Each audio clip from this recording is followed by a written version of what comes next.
Apa sebenarnya maksud menjadi seorang profesional model pada zaman sekarang? Selalunya kita suka letak orang dalam kotak kan? Kalau anda eksekutif korporat, anda korporat. Kalau taggi, anda taggi. Atau mungkin peminat seni. Hai semua dan selamat datang ke sesi penerangan kita hari ini. Pernah tak korang terfikir apa sebenarnya maksud menjadi seorang profesional model pada zaman sekarang? Selalunya kita suka letak orang dalam kotak kan? Kalau anda eksekutif korporat, anda korporat. Kalau taggi, anda taggi. Atau mungkin peminat seni. Tapi macam mana kalau ada seseorang yang berjaya pecahkan semua tembok tu? Hari ini kita nak selami profil Muhammad Aizat bin Muhammad Syamsuddin, seorang individu yang memang layak digelar sebagai eksekutif Renaissance model. Sekarang, cuba korang fikir sejenak. Boleh ke imej korporat yang serius tu disatukan dengan dunia isukan yang ragil? Selalunya kita rasa macam kena buat pilihan, betul tak? Sama ada nak pakai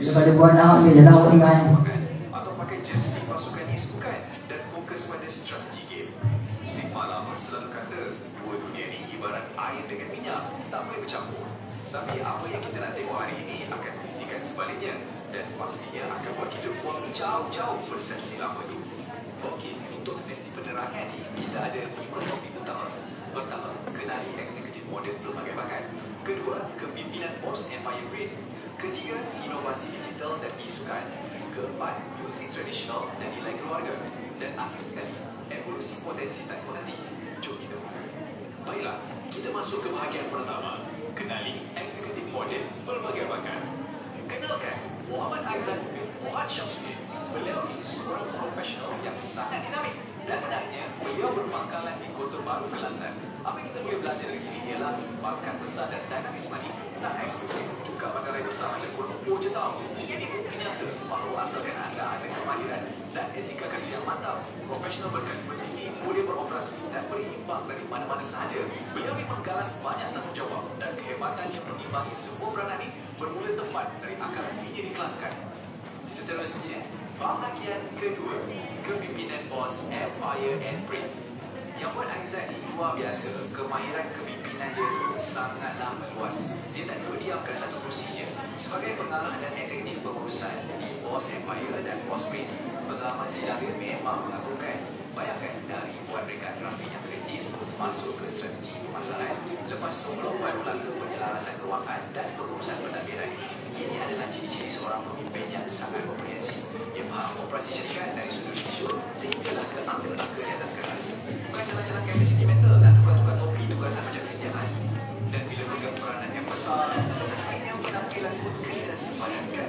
Menurut sumber kita, Aizat selalu tampil dengan estetika eksekutif moden, imej korporat yang tajam, lengkap dengan cermin mata dan paling style, potongan rambut gaya fit yang kontemporer. Penampilan ini sangat cemerlang menggambarkan rupa seorang pemimpin perusahaan generasi hari ini. Ia bukan lagi gaya bos-bos kampung zaman dulu, tapi gaya yang bersih, sangat profesional namun masih memancarkan aura keyakinan orang muda. Okey, sekarang kita beralih ke bahagian ketiga, inovasi digital dan isukan.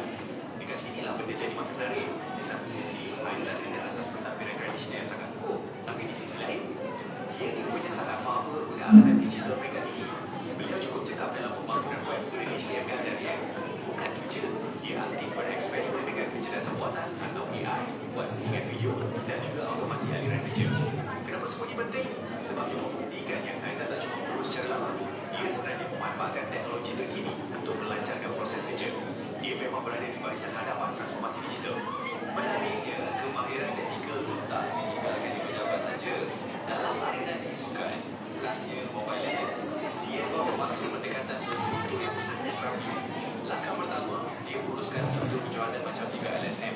Langkah kedua, dia gunakan bakat rekaan grafiknya untuk membuat poster pasukan yang kembang. Langkah ketiga, dia susun jadual berlawanan menggunakan kemahiran pentadbiran ini. Ini satu kesinambungan yang memang perfect. Dia ambil kemahiran korporat yang serius tu dan aplikasikannya terus dalam dunia pengurusan isukan yang pantas dan berlaku. Kita masuk pula ke bahagian keempat, musik tradisional dan nilai keluarga. Ini bahagian yang pada saya paling unik. Ada satu kontrasi yang sangat cantik di sini. Di sebalik kesibukan kerja moden Aizat, macam AI, automasi dan perbincangan web, jumpa dia diimbangi secara harmoni dengan minat peribadi yang sangat dalam terhadap sejarah dan tradisi. Beliau beliau sangat menghargai muzik klasik Asia Tenggara dan juga track orkestra bersejarah dari Mesir. Gabungan macam ni memang jarang-jarang kita jumpa kan? Ia menunjukkan kedalaman jiwa. Waktu otaknya ligat untuk proses barisan kod dan operasi syarikat. Jiwanya pula tenang di diri seni bersejarah dan irama tradisional. Tapi muzik bukan satu-satunya benda yang buat beliau merendah diri. Walaupun jadualnya padat memanjang sebagai pengarah, pakar teknologi dan penggiat sukan, suka kita menekankan satu benda yang sangat menyentuh hati, keluarga. Beliau mungkin jalan hidup yang pantas, tapi beliau tetap aktif membawakan masa uruskan hal rumah tangga bersama ibu dan adik-beradiknya. Poin utamanya di sini ialah kejayaan operan seni gimana pun takkan bermakna tanpa akar kekeluargaan yang kuat. Hilang contoh dengan pribadi yang sebenar-benarnya. Akhir sekali, maknanya kehidupan evolusi potensi tak berhenti. Kalau korang rasa semua benda masalah Aisyah yang kita sembang tadi dah cukup gemar, dengar ni. Semua yang kita bincangkan hari ini, dari proses fire, kepakaran React dan AI, musik yang Malaysia sampailah ke muzik Mesir dan Najwan.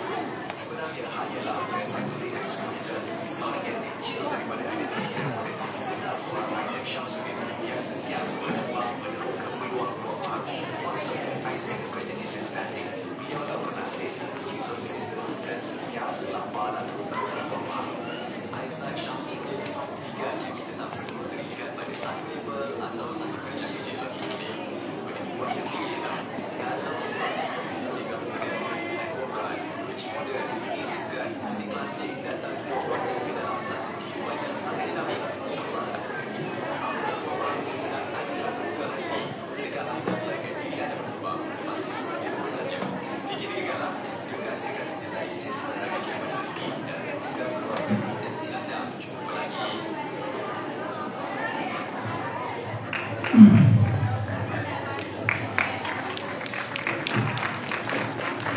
Buat saya lagi dulu. Saya